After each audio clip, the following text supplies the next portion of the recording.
በስመ አብ ወወልድ ወመንፈስ ቅዱስ አሃዱ አምላክ።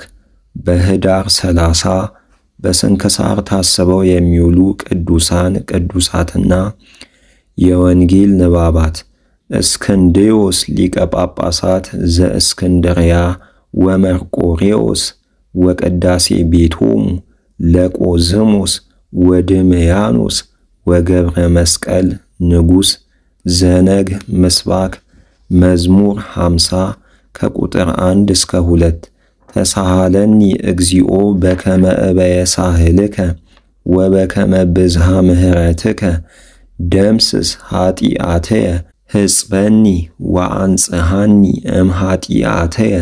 የቅዱስ ሉቃስ ወንጌል ምዕራፍ 15 ከቁጥር 11 እስከ ፍጻሜ ያለው ኃይለ ቃል እንዲህ ይላል። ዳግመኛም እንዲህ አለ።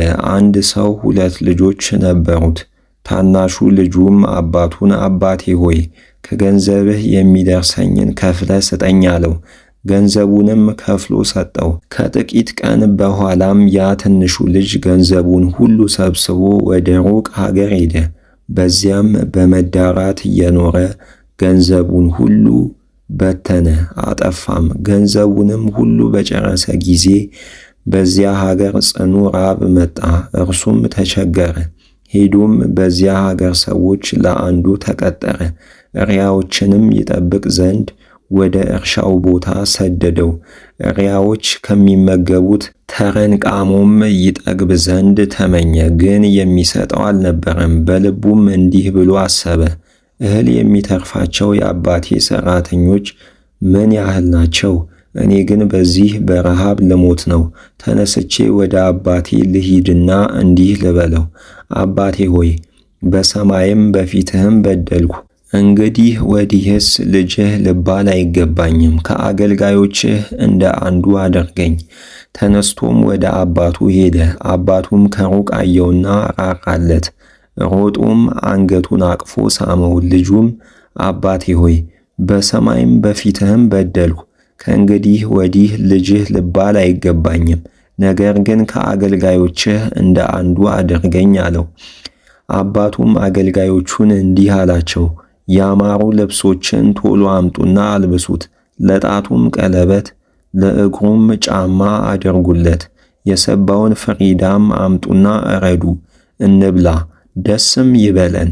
ይህ ልጄ ሞቶ ነበር፣ አሁን ግን ሕያው ሆኗል፣ ጠፍቶም ነበር ተገኝቷልና ደስ ይላቸውም ጀመር።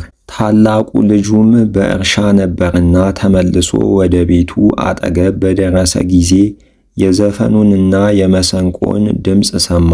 ከአባቱ ብላቴኖችም አንዱን ጠርቶ ይህ የምሰማው ምንድነው? አለው። እርሱም ወንድምህ ከሄደበት መጣ፣ አባትህም የሰባውን ፍሪዳ አረደ፣ በሕይወት አግኝቶታልና አለው። ተቆጥቶም አልገባም አለ። አባቱም ወጥቶ ማለደው። መልሶም አባቱን እንዲህ አለው፣ እነሆ ይህን ያህል ዓመት ተገዛሁልህ፣ ፈጽሞ ከትእዛዝህ አልወጣሁም። ለእኔ ግን ከባልንጀሮቼ ጋር ደስ እንዲለኝ አንድ የፍየል ጠቦት እንኳ አልሰጠኸኝም። ከአመንዝሮች ጋር ገንዘብህን ሁሉ የጨረሰ ይህ ልጅህ በተመለሰ ጊዜ ግን የሰባውን ፍሪዳ አረድህለት። አባቱም እንዲህ አለው፣ ልጄ አንተማ እኮ ዘወትር ከእኔ ጋር ነህ፣ የእኔ የሆነው ሁሉ ያንተ ነው። ነገር ግን ይህ ወንድምህ ሞቶ ነበረ፣ ሕያው ሆኗልና፣ ጠፍቶም ተገኝቷልና ደስ ሊለን ሐሴትም ልናደርግ ይገባል። ስለ ቃሉ የቃሉ ባለቤት ልዑል እግዚአብሔር ስሙ የተመሰገነ ይሁን። የመጀመሪያው የሐዋርያው የቅዱስ ጳውሎስ መልእክት ወደ ጢሞቴዎስ ምዕራፍ 1 ከቁጥር 5 እስከ 15 ያለው ኃይለ ቃል እንዲህ ይላል። የትእዛዝ ፍጻሜ ግን በንጹሕ ልቡና በመልካም ጠባይ ጥርጥር በሌለበት እምነት መፋቀር ነው። ከዚህ ወጥተው ወደ ከንቱ ነገር የተመለሱ አሉና የሕግ መምህራን ሊሆኑ ሲወዱ ራሳቸው የሚናገሩትንና የሚያስረዱትን አያውቁም። ኦሪት እንደሚገባ ለሚሰራበት መልካም እንደሆነ እናውቃለን። ሕግ የሚሰራ ለጻድቃን እንዳይደለ ይህን እናውቃለን። ለኃጢአተኞችና ለከዳተኞች፣ ኃጢአትን ለሚያዘወትሩና ከእውነት ለወጡ ለርኩሳን፣ አባቶቻቸውንና እናታቸውን ለሚገድሉ፣ ነፍሰ ገዳዮችም፣ ለሴሰኞችና ለአመንዝራዎች፣ ሰውን ለሚሰርቁ፣ ሐሰት ለሚናገሩና በሐሰት ለሚምሉም ነው እንጂ የብሩክ እግዚአብሔርንም ክብር የሚገልጥ ለእኔ አደራ የተሰጠኝ የወንጌል የሕይወት ትምህርት ለሚቃወሙም ነው እንጂ። ያጸናኝን ጌታችን ኢየሱስ ክርስቶስን አመሰግነዋለሁ፣ ለመልእክቱም ሾሞ ታማኝ አድርጎኛልና። እኔ ቀድሞ ተሳዳቢና አሳዳጅ ተቃዋሚም ስሆን ሳላውቅ ባለማመን ስላደረግሁት ይቅር አለኝ። የእግዚአብሔር ጸጋው ጌታችን ኢየሱስ ክርስቶስን ከማመንና ከመውደድ ጋር በእኔ ላይ በዛ። ስለ ቃሉ የቃሉ ባለቤት ልዑል እግዚአብሔር ስሙ የተመሰገነ ይሁን። የመጀመሪያው የቅዱስ ጴጥሮስ መልእክት ምዕራፍ 2 ከቁጥር 13 እስከ 21 ያለው ኃይለ ቃል እንዲህ ይላል።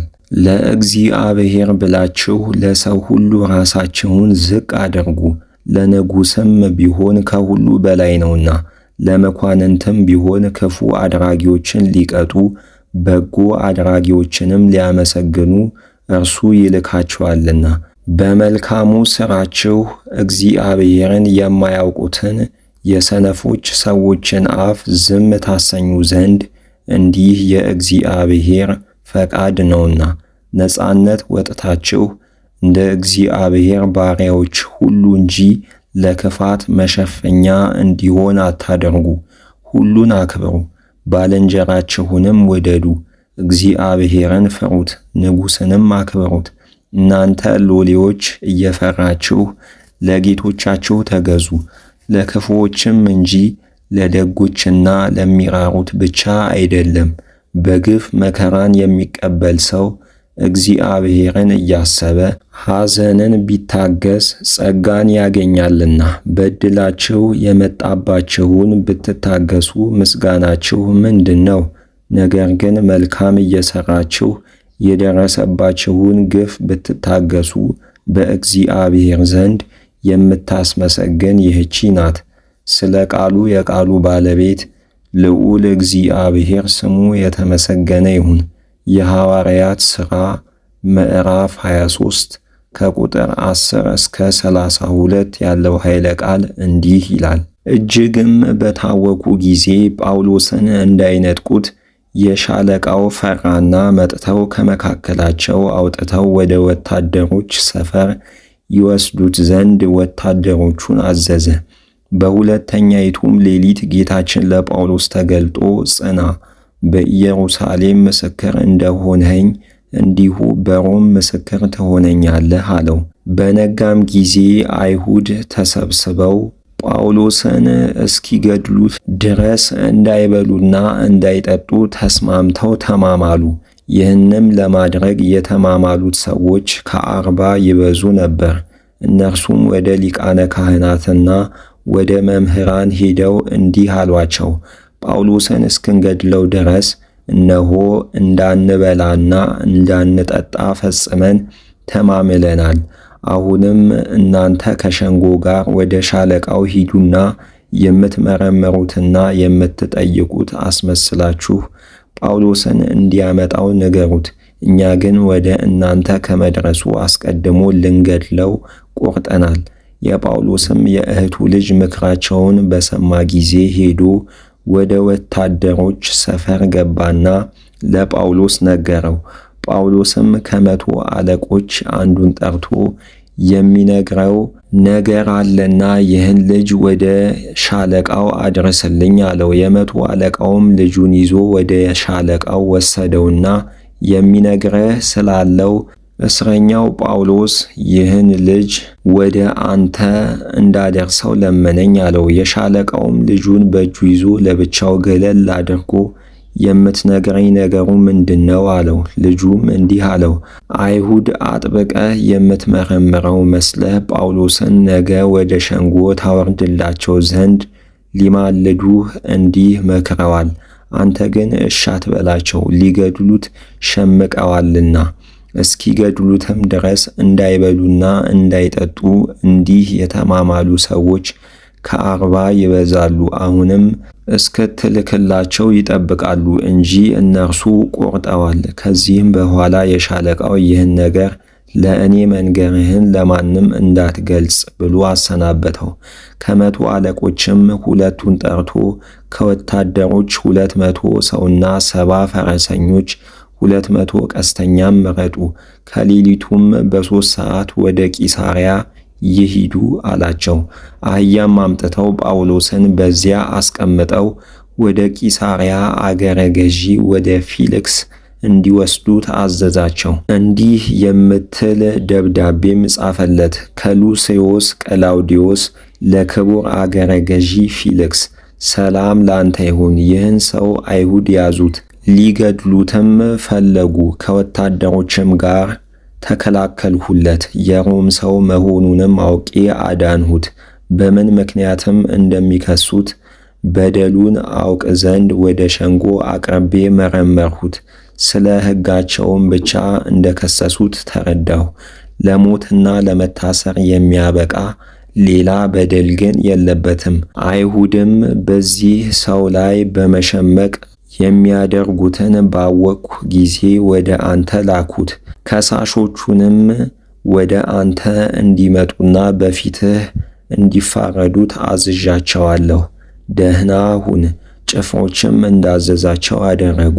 ጳውሎስንም በሌሊት ወሰዱት፣ ወደ አንቲጳጥሪስም አደረሱት። ስለ ቃሉ የቃሉ ባለቤት ልዑል እግዚአብሔር ስሙ የተመሰገነ ይሁን። ምስባክ መዝሙር 98 ከቁጥር 4 እስከ 5። ክቡር ንጉሥ ፍትሐ ያፈቅር አንተ አጽናይካ ለጽድቅ በኃይልከ ፍትሐ ወጽድቀ ለያዕቆብ አንተ ገበርከ። የቅዱስ ዮሐንስ ወንጌል ምዕራፍ 16 ከቁጥር 1 እስከ 8 ያለው ኃይለ ቃል እንዲህ ይላል። እንዳትሰናከሉ ይህን ነገርኋችሁ፣ ከምኵራባቸው ያስወጧችኋል። ደግሞም እናንተን የሚገድላችሁ ሁሉ ለእግዚአብሔር አገልግሎት የሚያቀርብ የሚመስልበት ጊዜ ይመጣል። ይህንም የሚያደርጉባችሁ አብንም እኔንም ስላላወቁ ነው። ነገር ግን ጊዜው ሲደርስ እኔ እንደነገርኋችሁ ታስቡ ዘንድ ይህን ነገርኋችሁ። አስቀድሜ ግን ይህን አልነገርኳችሁም ነበር፣ ከእናንተ ጋር ነበርሁና። አሁን ግን ወደ ላከኝ ወደ አብ እሄዳለሁ። ከእናንተ አንዱ እንኳ ወዴት ትሄዳለህ ብሎ አይጠይቀኝም። ነገር ግን ይህን ስለነገርኋችሁ በልባችሁ ሐዘን መላ። እኔ በእውነት የሚሆነውን እነግራችኋለሁ። እኔ ብሄድ ይሻላችኋል። እኔ ካልሄድሁ ጰራቅሊጦስ ወደ እናንተ አይመጣምና፣ እኔ ከሄድሁ ግን እርሱን እልክላችኋለሁ። ስለ ቃሉ የቃሉ ባለቤት ልዑል እግዚአብሔር ስሙ የተመሰገነ ይሁን።